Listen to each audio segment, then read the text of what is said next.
ఎట్టకేలకు హస్తినలో యమునా నది ప్రక్షాళన మొదలైంది. యమునా నది క్లీనింగ్ పనులు ప్రారంభమైనట్లు తెలుపుతూ Delhi lieutenant governor V K Saxena కార్యాలయం వీడియోలను విడుదల చేసింది.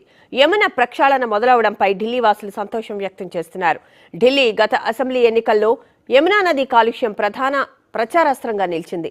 నాటి ఆప్ ప్రభుత్వం విపక్షాల మధ్య ఎన్నికల ప్రచారంలో యమునా నది కాలుష్యం గురించి తీవ్ర వాదోపవాదాలు, ఆరోపణలు జరిగాయి.